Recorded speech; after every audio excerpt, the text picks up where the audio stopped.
Well, yeah, that's, you know, asked to stay on until the end of the year for part of the merger so they can figure out corporate structures.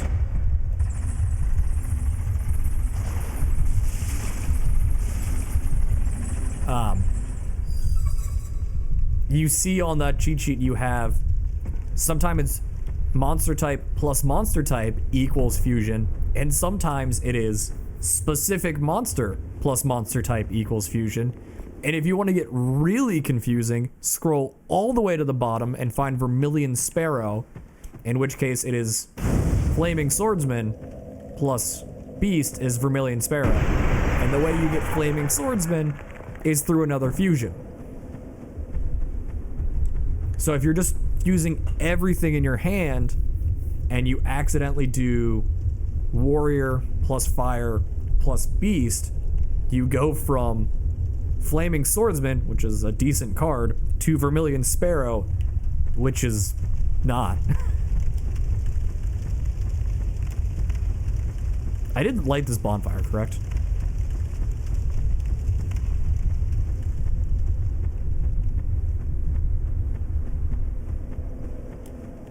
Yeah, dude, Yu-Gi-Oh! Duelist of the Rose is a fucking mess. And I am here for it. It's such a good game.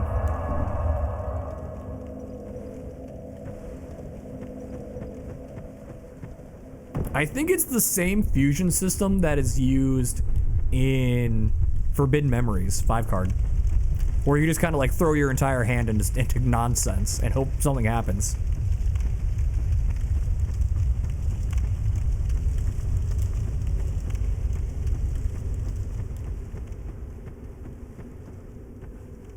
Five card does do that. Okay, yeah.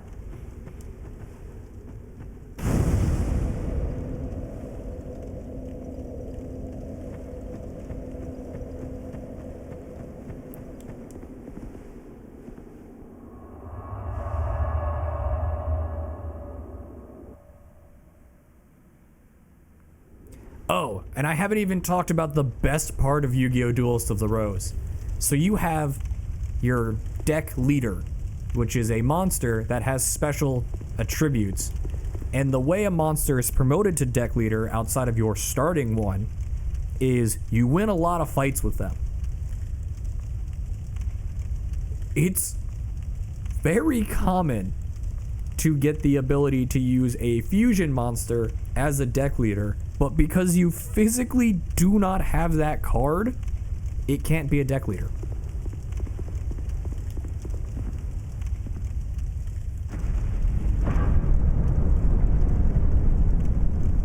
And your deck leaders have levels where they gain more effects.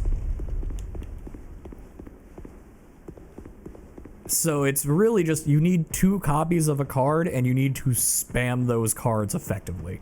It is a shit show. Your starting deck master will almost never level up because you'll never see that card again.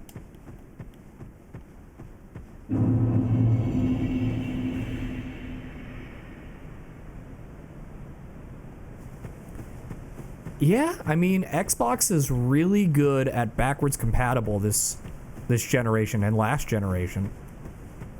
On the Series and the One. So it wouldn't surprise me if we saw PS2 era Spyro games show up.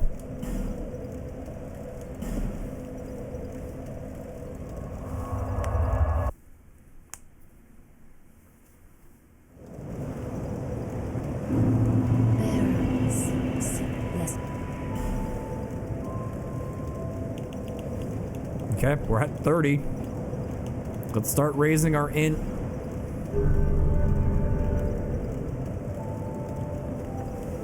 Okay. Now for the worst part. Where's Shaded Woods?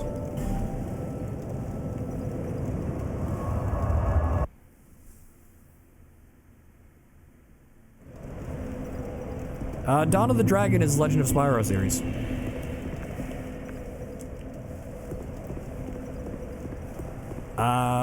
To my knowledge, the entire Legend of Spyro series is on the 360. And if that comes to backwards compatibility, well, we gotta play it, because I already played all the other Spyro games on stream. 1, 2, 3, Hero's Tale, and Enter the Dragonfly have all been played on stream.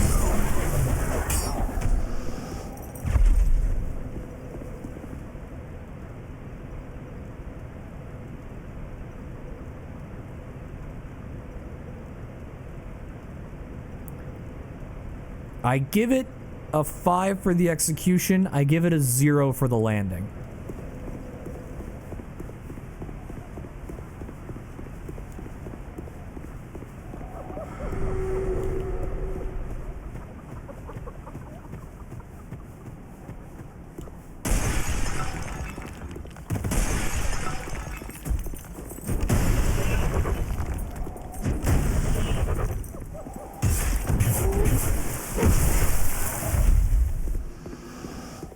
These guys actually drop some stuff, so let's switch back to the Jester hat.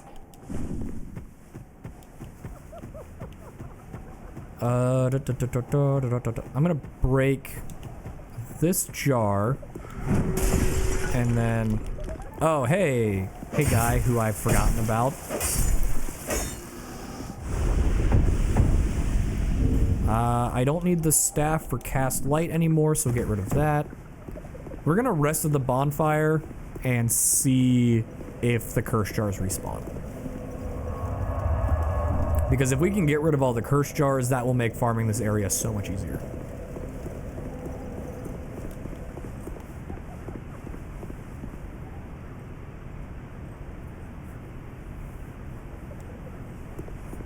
And remember, the area after this, Doors of Pharos, we don't have to farm because the enemies in Doors of Pharos do not despawn. As part of their involvement with the Covenant and its drops, they don't despawn for some reason.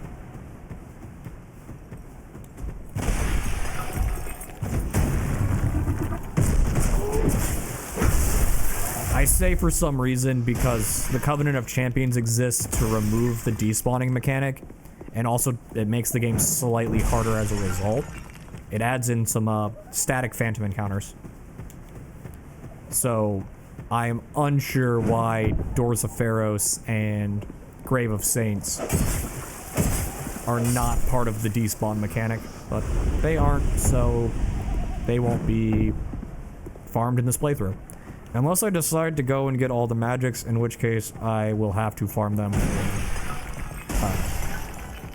rat tails.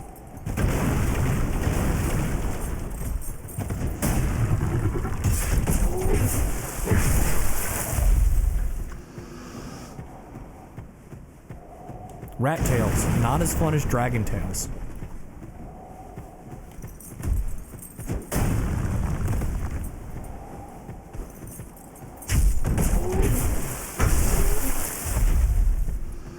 Also, there is no way, as much as I would love to see it, that Toys for Bob makes Enter the Dragonfly.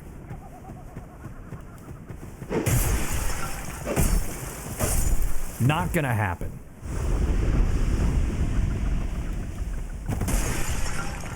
I'd love to see him do it. Put the game on a functional engine, because that's its biggest problem. But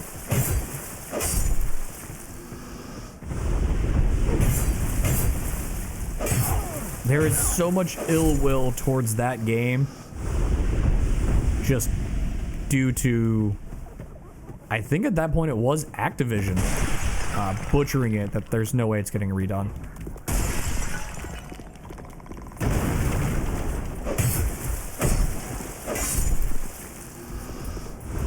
Oh, hey.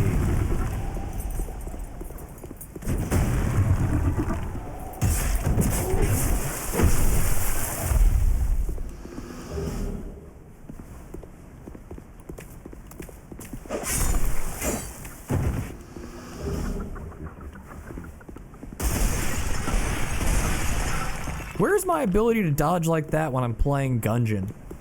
Ugh. Man, that's annoying.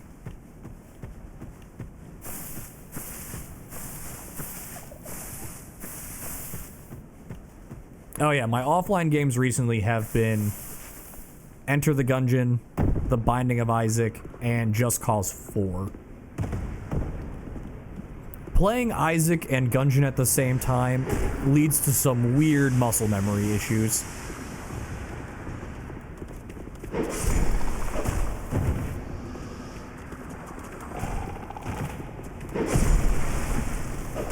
And also, I am a lot better at Isaac than I am at Gungeon.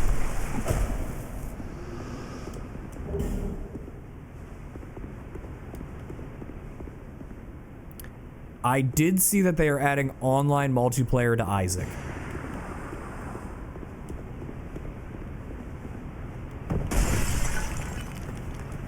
Because they were talking about it in Ray's stream when Ray was playing Gungeon the other day. He started a new save file for Gungeon. It is part 20 of his Gungeon series. And they were talking about how Isaac's adding it. And it'd be really cool if Gungeon could add it, but unlikely.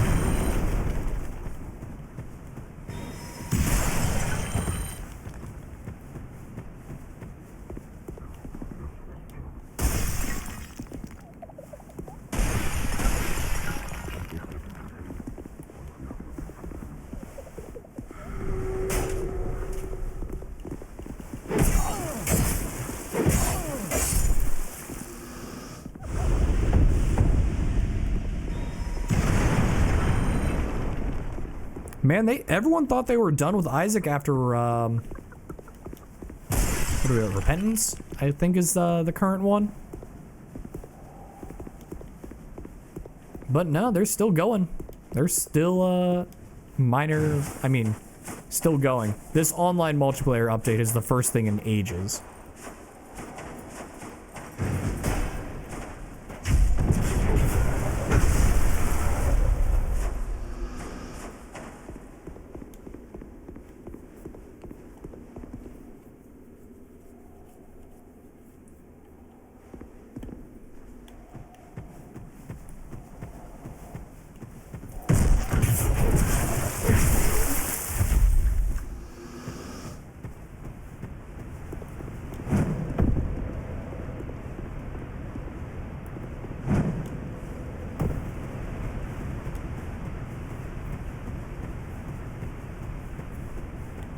But both games have had local multiplayer since, I don't want to say launch, but they've had local multiplayer for most of their existence. And as time goes on, that statement becomes more true, if it is not already true.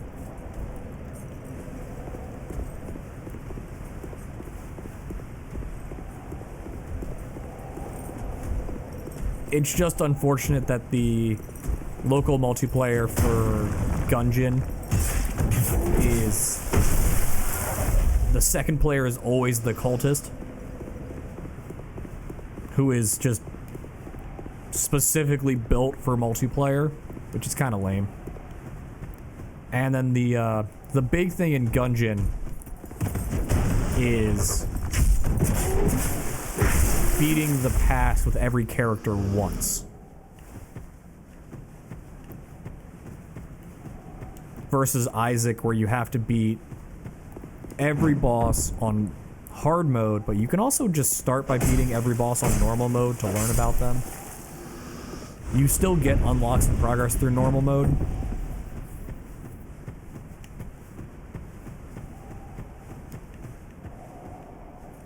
But once you beat the cultist pass, I mean really once you beat any character's pass, there's no reason to run them again.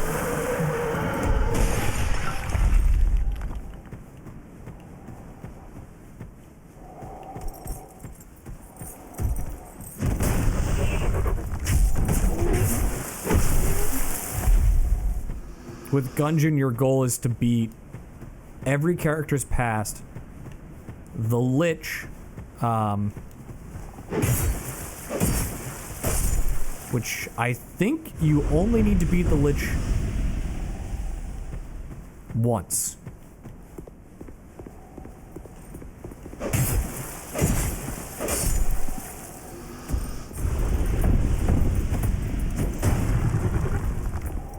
if you're really, I think if you're really smart, you only do one Lich run,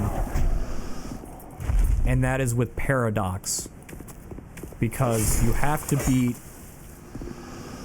the Lich with Paradox to unlock a Gunslinger run, and then you have to beat the Gunslinger's past.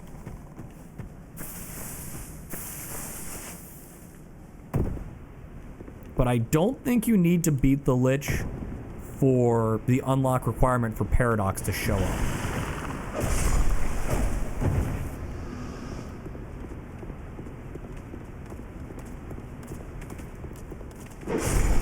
And you also need to beat Resourceful Rat and Advanced Dragon, again, once. If you're going for a complete run of the game, which is to say unlock the finished gun, you do need to beat Resourceful Rat and Punch-Out, which is really hard to do. But if you're just going for all achievements, you don't need to beat third phase of Resourceful Rat. You just need to beat second phase. Third phase being Punch-Out, second phase being, I'm not going to say what it is if you don't already know. It's a really, really funny second phase. It's also like a straight up bullet hell, but most boss fights in that game are some level of bullet hell. Resourceful Rat just takes the cake.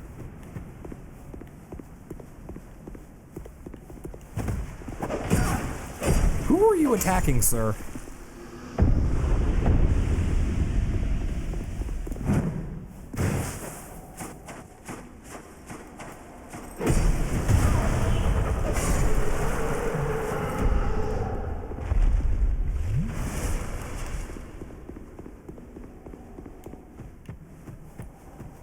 I'm gonna be so happy when Shaded Woods is done, because that only leaves Brightstone Cove, Seldora, and then we are finally into new content territory. And I have bonfires in all 3 DLCs already, so yeah. Unfortunately, Brightstone Cove, Seldora does not unlock us any additional content that we don't already have unlocked. It's literally, we get there, we light the bonfire, and we leave.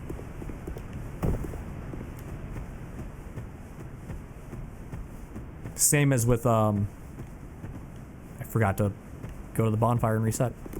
Same as with the Lost Sinner. There is nothing extra there, it's just, you beat the game. Well, you beat the boss. Go back to Majula. Whereas Black Gulch and Iron Keep have Sanctum City and Broom Tower behind them. And I guess if you want to get technical, you need to beat all 4 Great Souls to unlock Frozen Ilium Lois and the unlock keys in Castle Dranglag. But as we've established ad nauseum, you can also just farm 1,000,000 soul memory and not fight the bosses. Which I think we actually were really close to 1,000,000 soul memory before beating Lost Sinner. Oh, hey, that guy's despawned from all of our runs at Brightstone Cove, Seldora.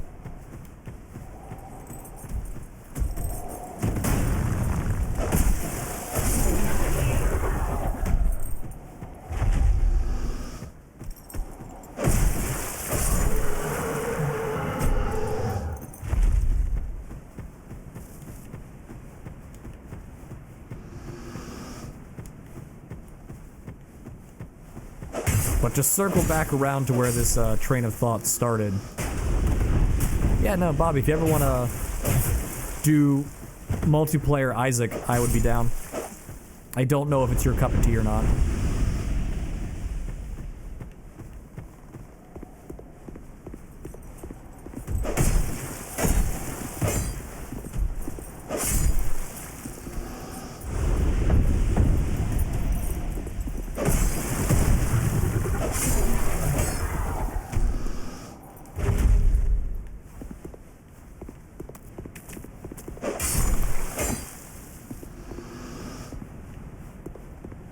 I think where I'm at in my save file right now is getting everybody through hard mode It Lives, and then just kind of wherever that path takes them, I follow.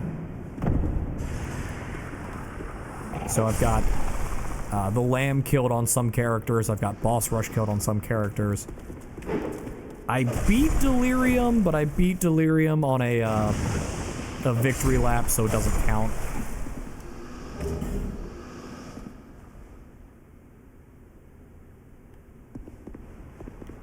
Yeah, PlayStation is, I think, the only platform I don't own it on.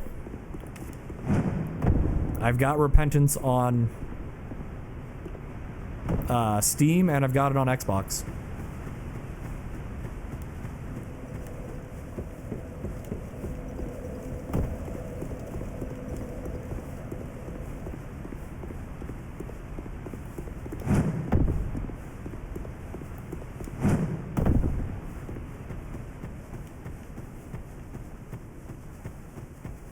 That guy is gone.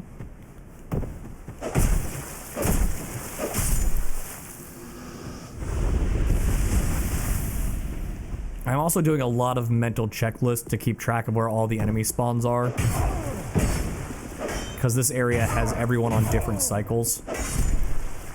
From me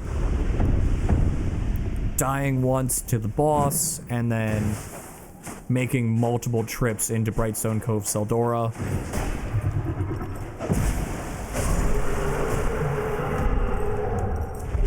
So no one's on the same spawn pattern here, and it's gonna be a little annoying doing cleanup.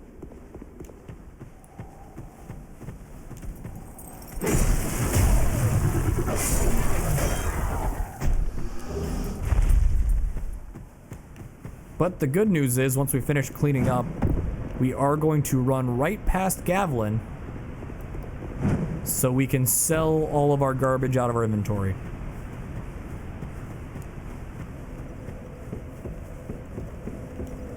We do have to make a slight detour to grab Great Rat Seif's bonfire before heading into Brightstone Cove, Seldora.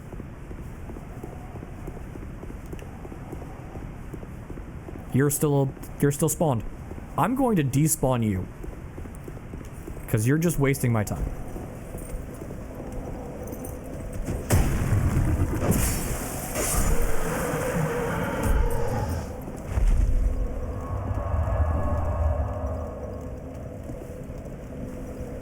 Huh. I guess he took that as a threat and decided not to come back.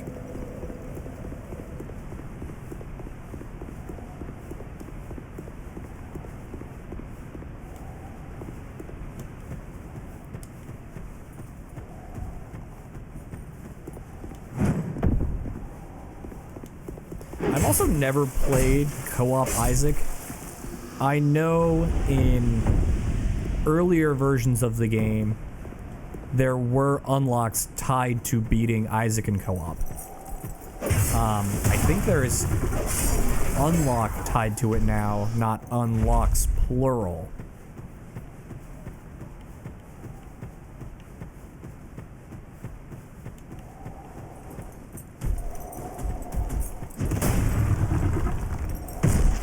Oh, I'm wearing a stupid ring. No, never mind, I took it off. I'm wearing a stupid ring. I don't need the bracer ring. I was using that just for the whip to break stuff.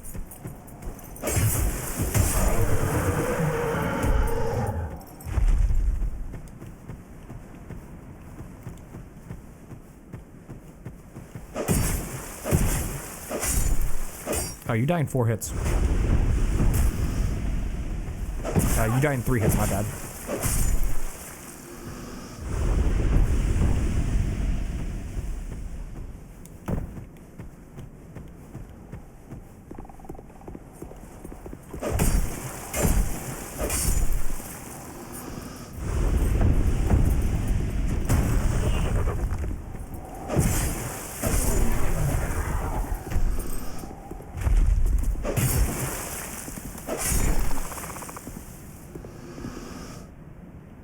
It's a dabbing Poliwhirl or a dabbing Poliwrath? I can't tell.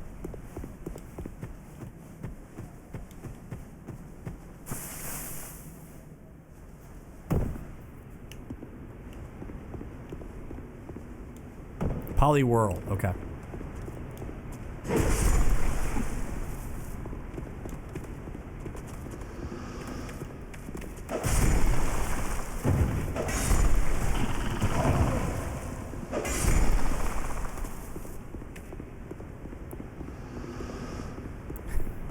You know the worst thing about this? As I get closer to the goal of going through Castle Drang Lake,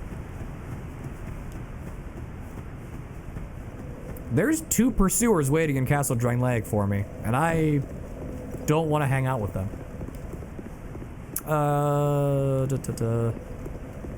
Nah, we'll keep doing our weird figure 8. I was debating if I wanted to, just respawn them and do them as 2 separate circles, like I did in the gutter, but the weird figure 8 works.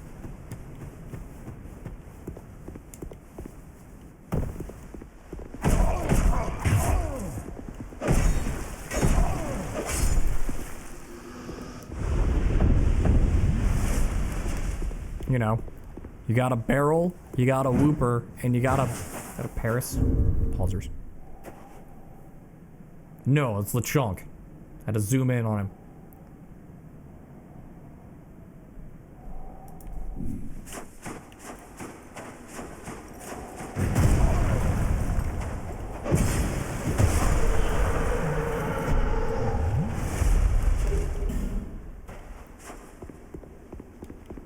LeChonk.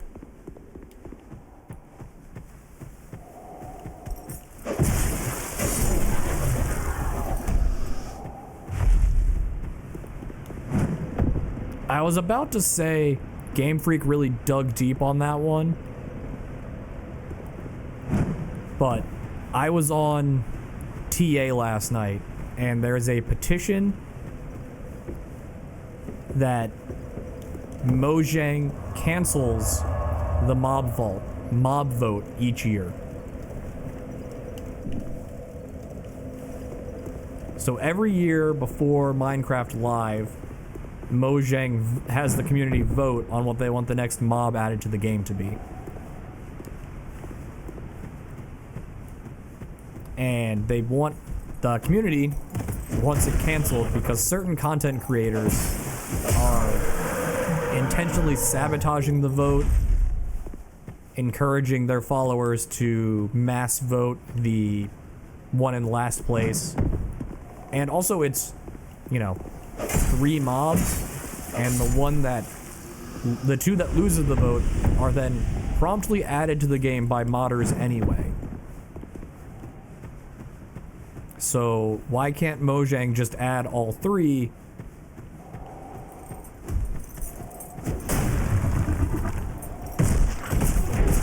That's where that thought ended. It was not cut off by ads. That's just where that thought ended.